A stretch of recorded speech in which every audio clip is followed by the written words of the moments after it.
प्यारे बच्चों, कैसे हो आप सभी। आशा करती हूँ कि आप सभी स्वस्थ होंगे और खुशहाल होंगे। चलिए बच्चों, हम अपनी आज की वर्कशीट जो कि है कक्षा 3 विषय पर्यावरण अध्ययन सप्ताह 11 पाठ बिन बोले बात को हल करते हैं। तो बच्चों, यहाँ पे सबसे पहले आपको अपना नाम लिखना है, फिर आज की डेट लिखनी है जो कि है 11 अगस्त, ठीक है, 2021। तो हमारा पाठ है बिन बोले बात, यानी कि हम बिना बोले भी बात कर सकते हैं क्या। चलिए इस वाली वर्कशीट में देखते हैं। तो हमारा पहला प्रश्न है, हमारे शरीर की 5 ज्ञानेंद्रियों के नाम लिखिए। ज्ञानेंद्रियाँ क्या होती है बेटा? सेंस ऑर्गन्स, जिनसे हम अपने आसपास के वातावरण को समझते हैं। 5 ज्ञानेंद्रियाँ, ये हमारे शरीर का सबसे महत्वपूर्ण पार्ट होती है। 5 ज्ञानेंद्रियाँ, हमारे शरीर की 5 ज्ञानेंद्रियाँ होती है। तो चलिए देखते हैं। सबसे पहले क्या है? आँख। क्या है बेटा? आँख, जिससे हम देखते हैं। आँख से हम क्या करते हैं? देखते हैं। दूसरी है हमारी जीभ। क्या है? जीभ, जिससे हम क्या करते हैं? चखते हैं, ठीक है ना। टेस्ट, टेस्ट पता चलता है। आँखों से देखते हैं, जीभ से टेस्ट पता चलता है। ये है बेटा कान। कान से हम क्या करते हैं? कान से हम सुनते हैं, ठीक है। चलिए आगे। ये है नाक। नाक से हम क्या करते हैं? नाक से हम सूंघते हैं, स्मेल का पता लगाते हैं। ये क्या है? त्वचा। इसको हाथ दिख रहा है, लेकिन ये त्वचा आएगी हमारी 5वीं ज्ञानेंद्रिय, जिससे हम फील करते हैं, महसूस करते हैं त्वचा से। नाक से सूंघते हैं, त्वचा से महसूस करते हैं, ठंडा गरम बाकी चीज़ें भी महसूस करते हैं। चलिए आगे देखते हैं। प्रश्न नंबर 2, सही मिलान करते हुए उत्तर दीजिए। यहाँ पे 2 कॉलम है, कॉलम ए और कॉलम बी। तो कॉलम ए में कुछ लाइनें दी गई हैं, तो यहाँ पे देखना है कॉलम ए का कॉलम बी से मिलान करना है। नंबर 1 है, जो लोग बोल नहीं सकते उन्हें क्या कहा जाता है? जो बोल नहीं सकते, जो बोलते नहीं है बेटा, उन्हें क्या कहा जाता है? गूंगा कहा जाता है। तो मैंने इसको इससे मिलान कर दिया। दूसरा, जो लोग सुन नहीं सकते, जो सुनते नहीं हैं, उन्हें क्या कहा जाता है?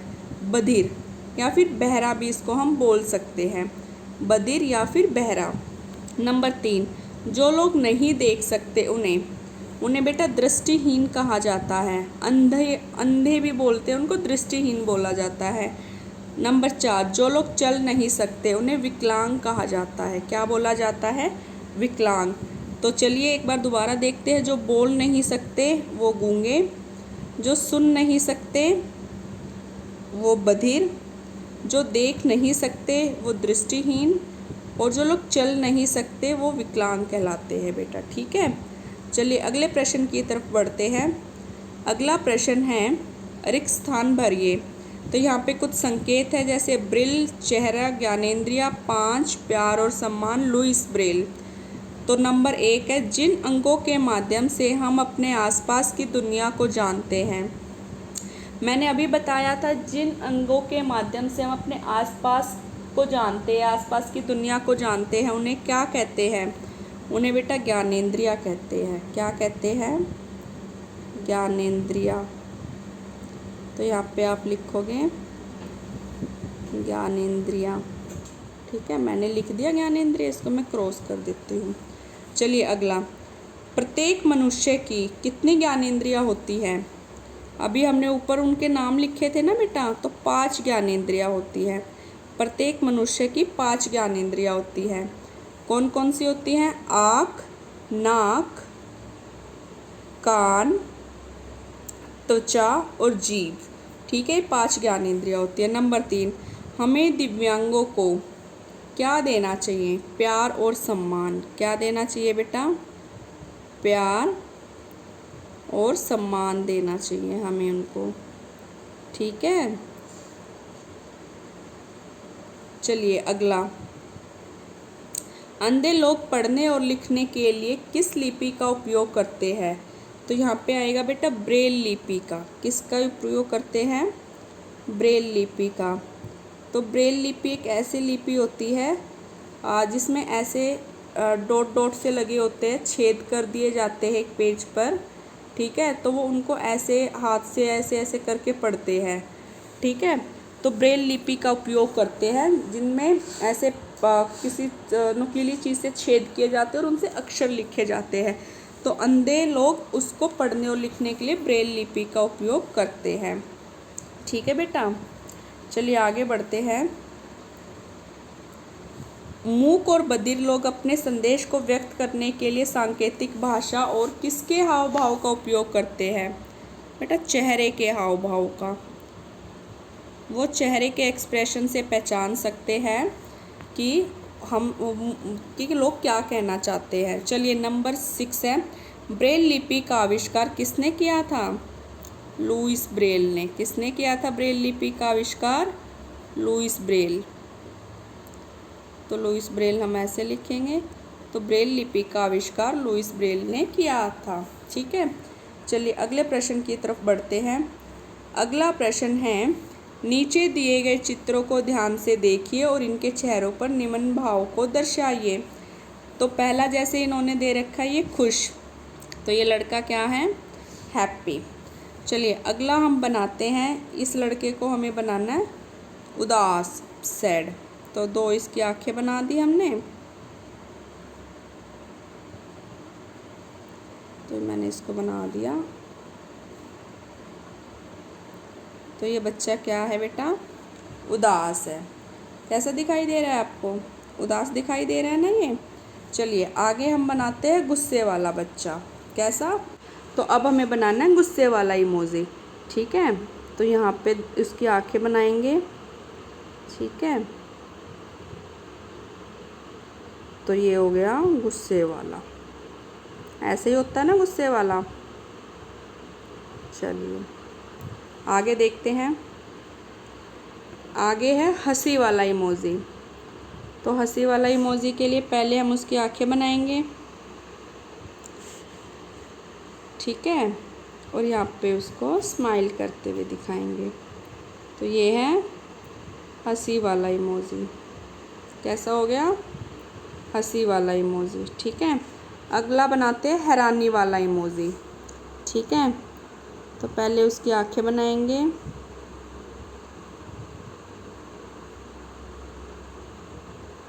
और यहाँ पे दिखाएंगे कि वो हैरान है। दिख रहा है ना, हैरान है। चलिए अगला बनाते हैं डर वाला इमोजी। तो पहले उसकी आंखें बनाते हैं और फिर दिखाएंगे कि वो इमोजी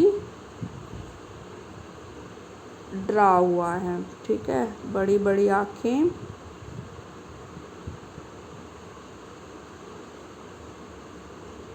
तो ये दिखा दिया हमने डरा हुआ इमोजी। ठीक है बेटा, तो आप लोग इसको अच्छे से बनाना, सुंदर सुंदर। चलिए आगे बढ़ते हैं। प्रश्न नंबर 4, निम्न चित्रों में दी गई सांकेतिक भाषा को पहचानें। तो यहाँ पे इन्होंने कुछ ऑप्शन भी दे रखे, जैसे पहले में एक लड़की कुछ खाना मांग रही है। ठीक है, तो यहाँ पे पहले ऑप्शन देख लेते हैं हमारे पास क्या है। तो हमारे पास है भोजन खाना, पानी पीना, सोचना, फ़ोन करना। ठीक है, तो उसके अकॉर्डिंग हम लिखेंगे। तो पहले वाले में लड़की क्या कर रही है बेटा? भोजन। ये क्या कर रही है? इसके मुंह से पता चल रहा है, हाथों के हाव भाव से, कि भोजन या खाने के बारे में बताना चाहती हैं। दूसरे वाले में पानी पीना, तो ये क्या कर रही है? पानी पी रही है। तो यहाँ पे पानी पीना, या इसको हम इससे कनेक्ट कर सकते हैं, इसको इससे कनेक्ट कर सकते हैं। ठीक है, पानी पीना, भोजन खाना। चलिए आगे। दूसरे नंबर वाली जो है वो क्या कर रही है? फ़ोन करना। तो दिख रहा है ना ये हाथ के इशारे से इसका फ़ोन करना। और चौथे में क्या कर रहा है ये इंसान? सोचना। ठीक है, तो इसको हम कर सकते हैं फ़ोन करना और इसको सोचना, दिमाग से सोच रहे हैं। चलिए आगे बढ़ते हैं। जीवन कौशल, जैविक या हरी खाद। जैविक हरी खाद हरे कार्बनिक पदार्थों का ढेर है, जैसे रसोई का गीला कचरा, जिसे पत्तियों, मिट्टी जैसे भूरे कार्बनिक पदार्थों के साथ मिलाया जाता है। जैविक हरी खाद को निम्न का पुनर्चक्रण करके बनाया जाता है। तो बेटा जैविक हरी खाद जो होती है पौधों के लिए अच्छी होती है ये। ठीक है, इसमें खाद्य अपशिष्ट जो होते हैं सब्जी और फलों के छिलके हो गए, अंडे का खोल हो गया, सूखी पत्तियाँ हो गई, सूखी घास आदि से मिलकर बनाई जाती है।